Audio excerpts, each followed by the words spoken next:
dia juga mikirnya begini, apa-apa gara-gara jadi papa begini ya jadi mama, jadi saya juga kasihan kan gitu. Enggak lah gitu, akhirnya jadi suka ini lagi suka obatin lagi gitu. Karena si bapak tuh alhamdulillah cukup sabar, dia menjadi teman. Kalau saya sih kalau buat saya dia itu teman curhat yang sabar dan baik banget gitu. Jadi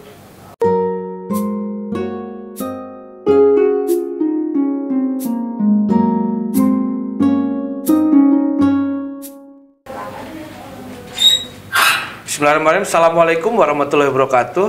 Hai teman pemilih, selamat datang di podcast KPU Corner Kabupaten Bogor dengan semangat 5S, salam, sapa, senyum, sigap, dan sehat.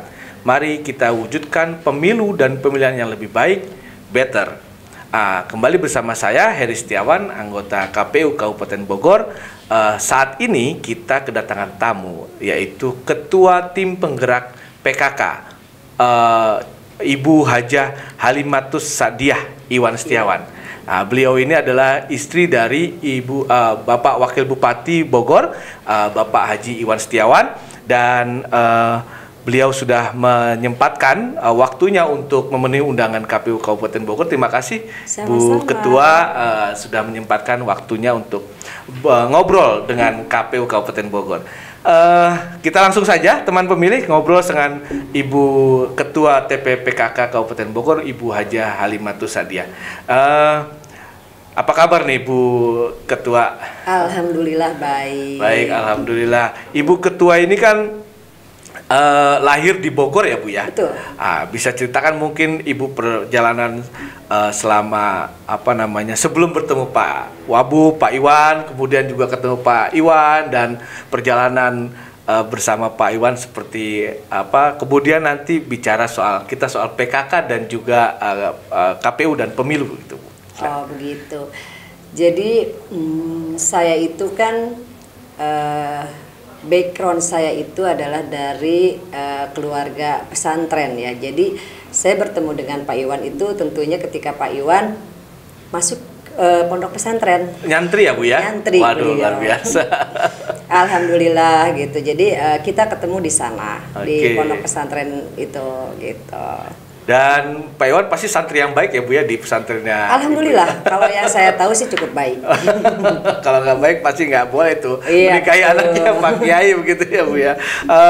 Dan Ibu ini kan sekarang sebagai Ketua Tim Penggerak PKK ya Bu ya. Iya. Dan ini sebenarnya aktivitas apa saja nih Bu? Bisa disampaikan mungkin kepada teman pemilih kita, aktivitas kegiatan Tim Penggerak PKK yang itu kebanyakan para ibu-ibu ya Bu ya. Tuh. Bisa diceritakan Bu kegiatan-kegiatan Aktivitas PKK? kami lumayan cukup banyak dan cukup padat juga ya. Tapi kegiatan kami itu kan mengacu kepada hasil Rakerda Jawa Barat.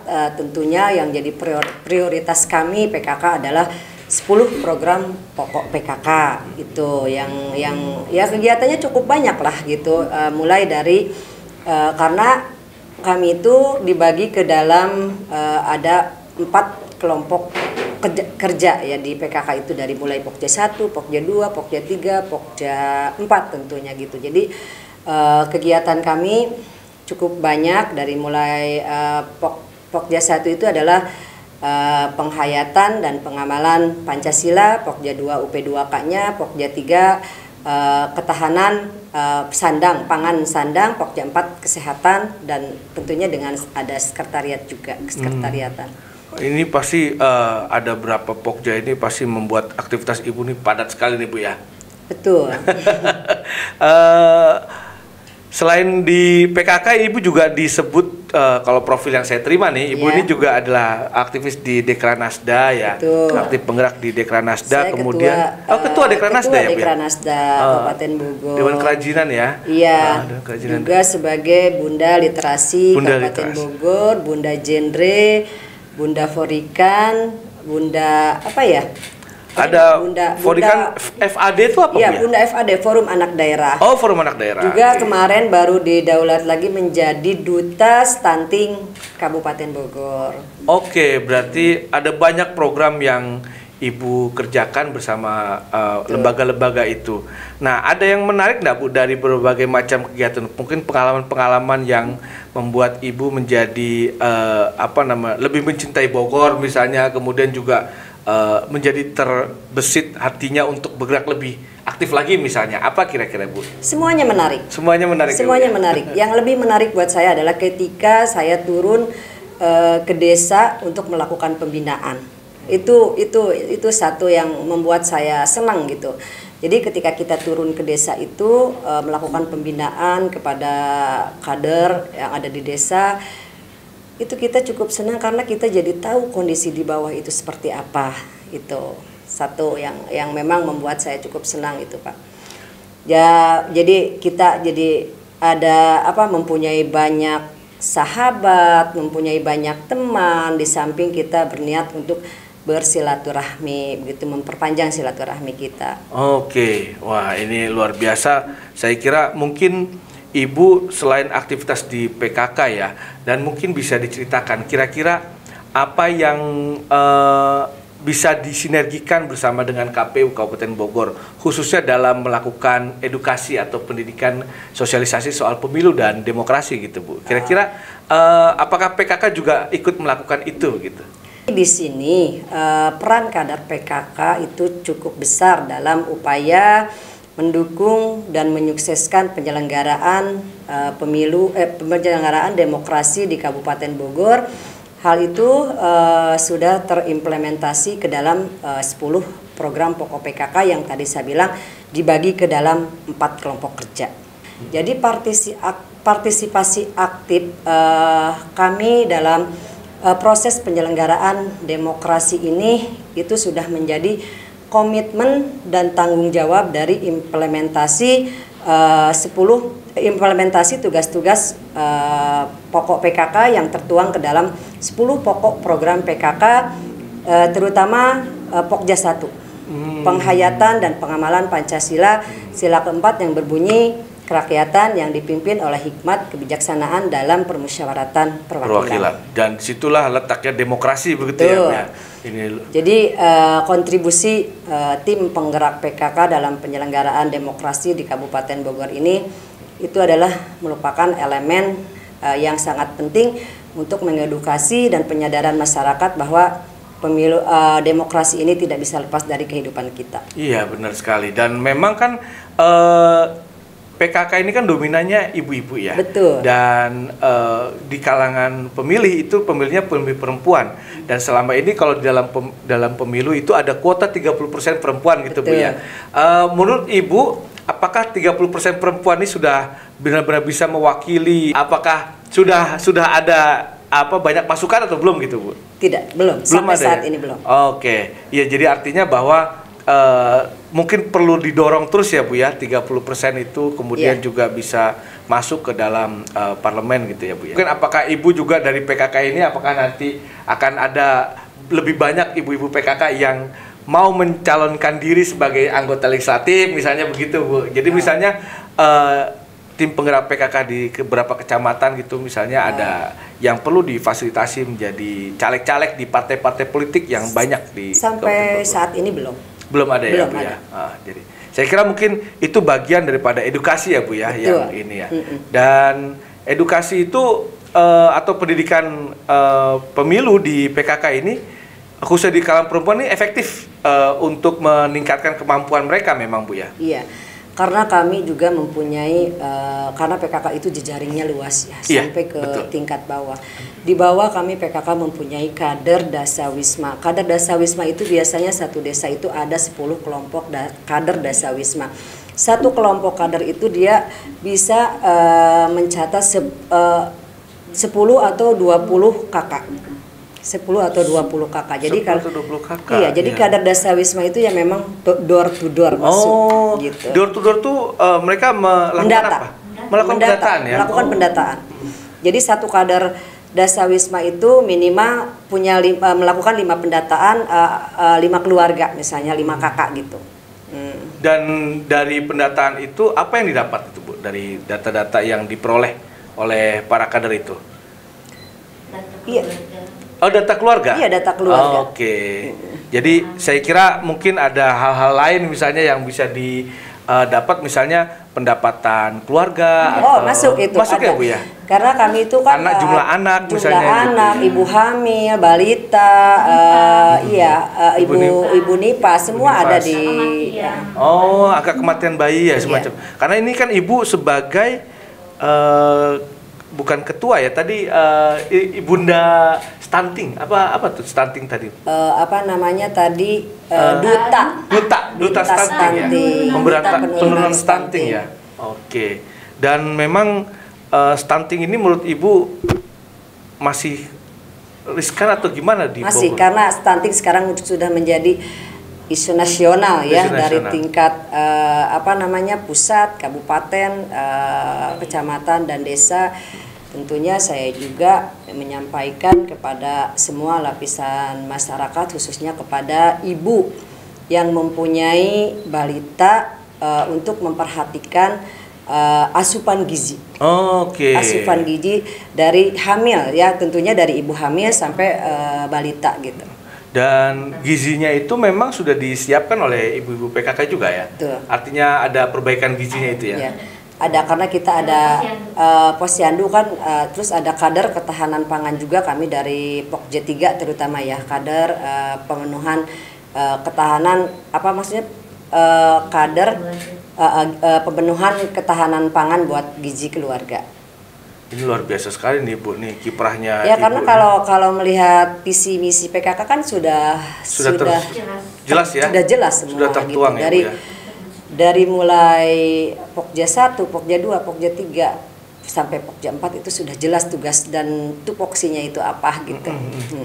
Boleh ngobrol yang lain nggak nih Bu nih? Saya mau nanya sedikit nih soal Ibu.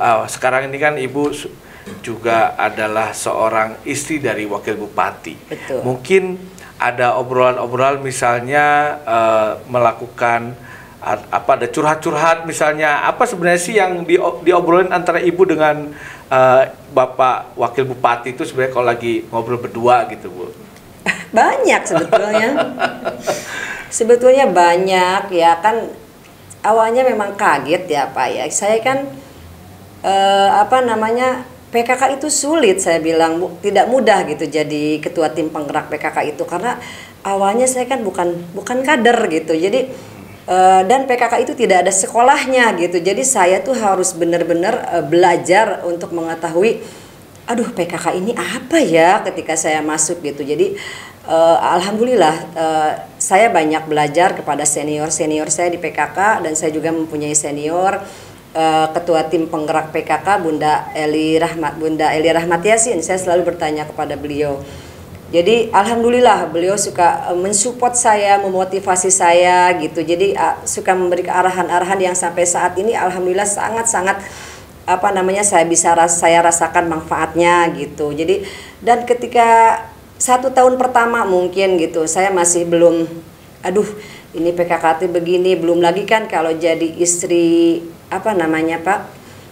jadi istri Wakil Bupati itu mau tidak mau kan kita sudah masuk ke ranahnya politiknya ya. Jadi suka ada lah gitu obrolan-obrolan atau tudingan-tudingan misalnya atau misalnya seperti itu gitu. Ketika kita kita tuh memang berniat ke bawah itu untuk turun untuk menjalankan tugas, tapi ada yang menafsirkan yang memang arahnya politik gitu ya. Arahnya ke politik gitu. Kadang kan itu kita suka kesel gitu ya. Saya kadang pulang ke rumah tuh suka, Pak saya tuh capek loh Kak, saya turun ke bawah begini tapi tiba-tiba orang tuh kok begini ya ke kita gini. Ya akhirnya beliau yang ya itulah katanya, kalau kita tuh mau tidak mau sekarang kita itu udah sudah tokoh. Iya, sudah resiko Bu ya. Iya, sudah menjadi figur katanya, sudah menjadi figur publik. Kita itu harus siap dengan segala konsekuensinya, dia bilang gitu.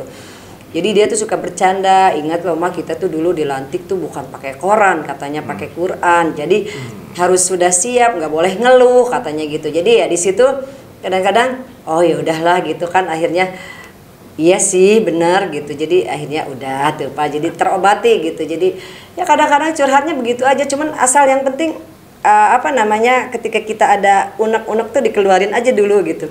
Tapi lama-lama dia juga mikirnya begini, apa-apa gara-gara jadi papa begini ya jadi mama. Jadi saya juga kasihan kan gitu. Enggak lah gitu. Akhirnya jadi suka ini lagi apa, suka keobatin lagi gitu. Karena si bapak tuh alhamdulillah cukup sabar, dia menjadi teman. Kalau saya sih dia, kalau buat saya dia itu teman curhat yang sabar dan baik banget gitu. Jadi kalau bukan dia yang nguatin saya gitu, nggak mungkin saya juga bisa seperti sekarang gitu. Cuman alhamdulillah supportnya dia sangat apa ya Pak, sangat memotivasi saya gitu. Jadi alhamdulillah sampai saat ini. Jadi ibu semakin mendapat apa namanya motivasi yang makin kuat ya Bu ya. Iya. Ya dengan begitu ibu juga akhirnya bisa kembali fokus dalam bekerja menjalankan. Betul. Ini jabatannya banyak nih Bu nih. Nah apa namanya, ketika ibu lelah gitu, kita ibu capek dapat kemudian dapat suntikan lagi, pasti kan ada naik turun namanya juga. Betul. Ini ya Bu ya. Ibu selain itu ngobrol apa lagi tuh Bu? Apalagi mungkin ada teman-teman, ada apa yang ibu lakukan gitu? Maksudnya ngobrol? Artinya dengan bapak? Iya, dengan bapak gitu misalnya. Ya kalau diobrolin ya banyak lah. Banyak ya Bu ya. Dan saya kira gini juga Bu, kan ibu kan pastinya juga awalnya sebagai keluarga pesantren ya, sebagai keluarga kiai gitu ya. Itu pasti ada pesan-pesan juga Bu dari keluarga, dari abah misalnya, dari keluarga secara turun-temurun misalnya. Artinya agak pesan-pesan yang kemudian dijadikan sebagai pegangan dalam keluarga nih. Kira-kira mungkin apa yang menjadi penguat keluarga ibu nih bersama Pak Wabub itu sebagai motivasi menjadi keluarga yang sakinah itu seperti apa gitu Bu? Di dalam menjalankan amanah saat ini gitu. Amanah saat ini. Dan juga nggak cuma amanah saat ini, tapi mungkin sebelumnya juga ada gitu. Begini, waktu abah saya masih ada, sebetulnya kami tidak boleh ikut berpolitik ya. Oh. Waktu abah masih ada gitu. Beliau tidak munafik, tapi beliau tidak, takutnya katanya takut kalau orang tua zaman dulu tuh bilangnya sing riweuh nanti katanya gitu. Tapi ketika beliau tidak ada, kan bapak mulai apa namanya mencalonkan waktu itu jadi anggota DPRD ya di tahun 2009 kalau nggak salah gitu ya. Alhamdulillah waktu itu bapak berhasil. Nah di situ dukungan dari keluarga tentunya tidak ada apa namanya, tidak ada perubahan di dalam pola hidup apapun jabatan kita sampai saat ini gitu. Jadi tidak berubahlah pola hidup kita, tetap mengedepankan apa yang namanya agama, pendidikan seperti itu gitu. Jadi apa namanya Bu Susi? Jadi memang tetap istiqomah lah ya Bu ya, dengan jadi pola hidup yang sebelumnya gitu pola ya. Pola hidup tetap yang sederhana aja, dia bilang gitu. Jadi kalau dia bilang sih jangan terlalu menikmati jabatan, karena jabatan itu ada masanya. Jadi ketika kita mengemban amanah ini ya kita jalankan amanah ini dengan sebaik-baiknya. Ya istilahnya berkah selamat sampai akhir jabatan juga, itu udah alhamdulillah. Kalau ke depan kita belum tahu, itu jangankan berbicara 1 tahun atau 2 tahun ya, 1 hari 1 bulan kita belum tahu. Jadi selebihnya kita pasrah kepada Allah Subhanahu Wa Taala. Itu mungkin kita lebih berpasrah diri. Iya betul. Dan ibu ngerasa berat nggak sih Bu ngejalanin tugas ini Bu, apalagi menjadi istrinya Pak Wabub misalnya? Buat saya pribadi tidak berat, cuman yang membuat saya berat takutnya saya tidak bisa menjalankan amanah ini dengan baik, gitu aja yang di pikiran saya. Saya sih senang menjalankan tugas-tugas saya di PKK dan selain di PKK juga saya sangat senang gitu Kak. Apalagi ini menyangkut dengan banyak orang ya, jadi itu membuat saya senang.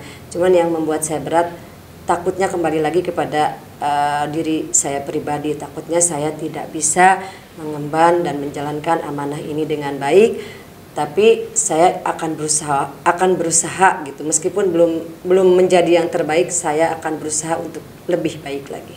Oke, ini kan sebenarnya juga bagian daripada profil ya Bu ya. Artinya profil itu seperti ini, bahwa yang namanya demokrasi itu ingin menciptakan salah satu pandangan hidup yang memang sederhana, pola hidup yang sederhana. Seperti yang mungkin Ibu sampaikan tadi, itu ada gaya hidup kita nggak usah berubah setelah atau sebelum atau setelah jadi pejabat atau setelah jadi penjabat mendapatkan amanah, nggak usah berubah, sehingga tidak membebani atau tidak membuat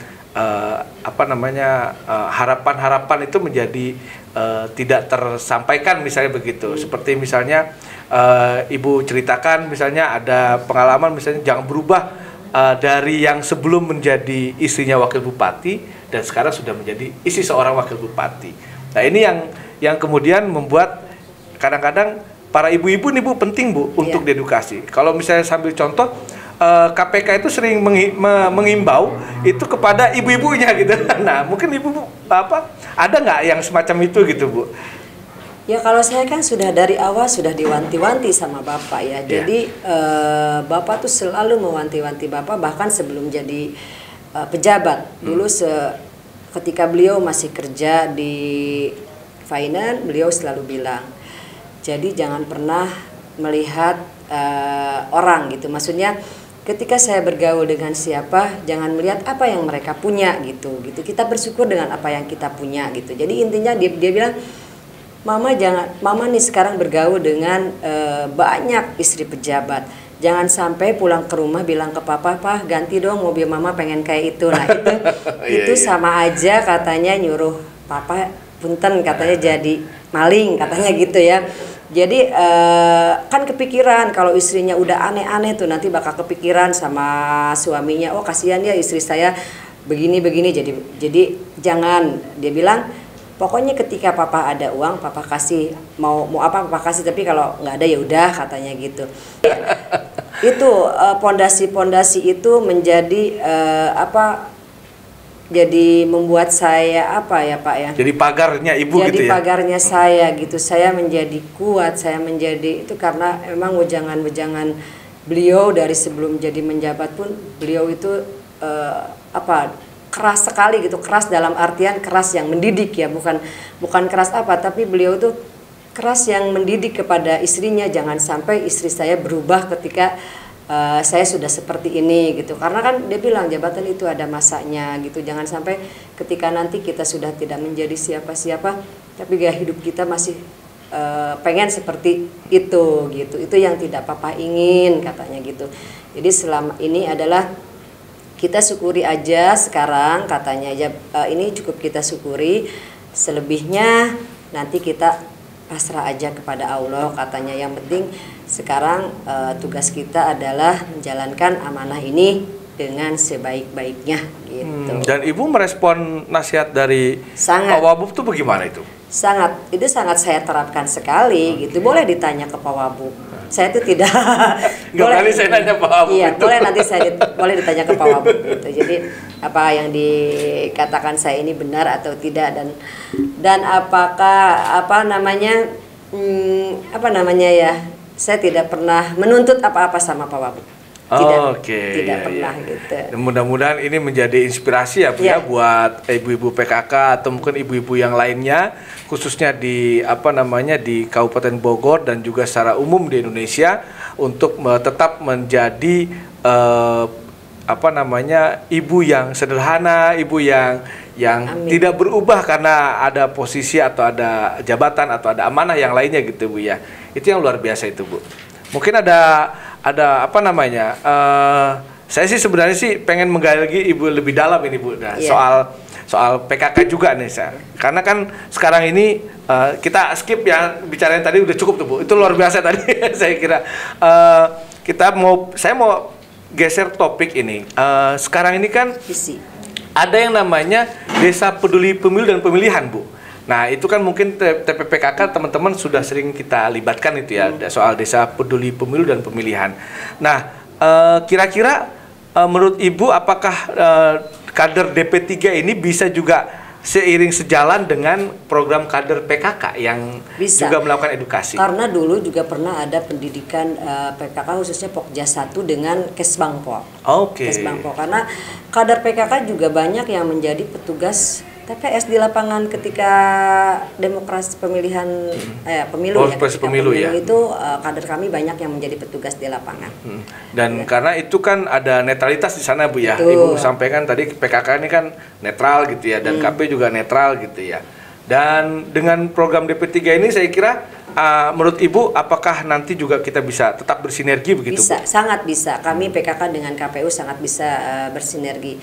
Karena kami nanti ketika kami turun ke desa mungkin melakukan bina daerah atau bina wilayah, kami bisa menggandeng KPU untuk melakukan sosialisasi kepada kader kami PKK, tapi langsung dari KPU nanti yang menjelaskannya tentang pendidikan pemilu di Kabupaten Bogor. Luar biasa ini. Kalau begitu mungkin kita KPU-nya harus siap-siap nih, karena PKK luar biasa ada di mana-mana.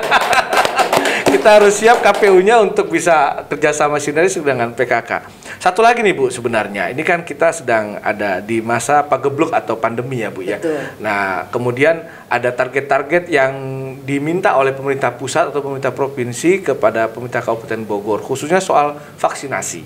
Nah sekarang ini kan soal vaksinasi ada sekarang untuk targetnya kepada anak-anak ya, Iya. anak-anak dan juga ada booster segala macam.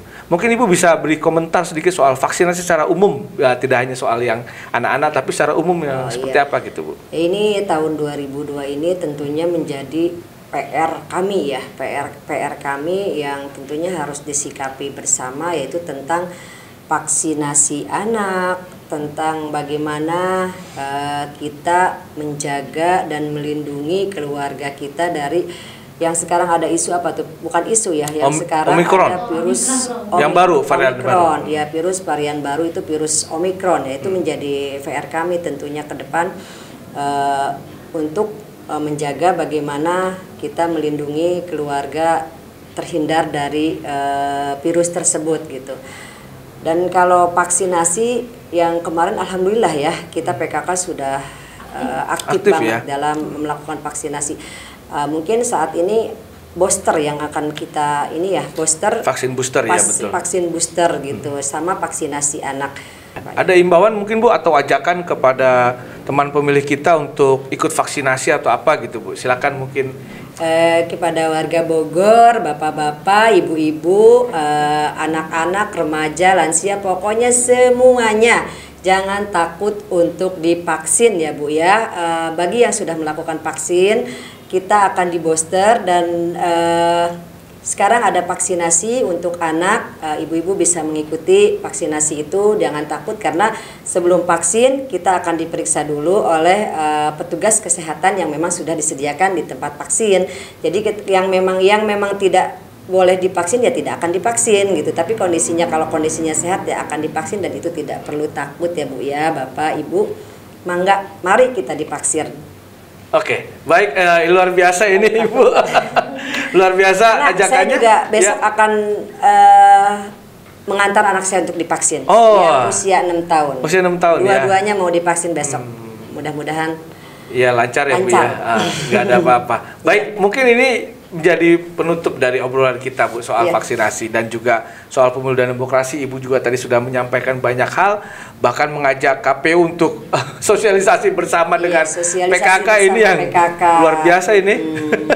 Dan baik, kita sudahi Bu. Terima kasih sudah menyempatkan dan sudah ngobrol bersama kami di KPU Kabupaten Bogor. Baik, teman pemilih, demikian obrolan kita dengan Ketua PKK Kabupaten Bogor, Ibu Hajah Halimatus Sadiah Iwan.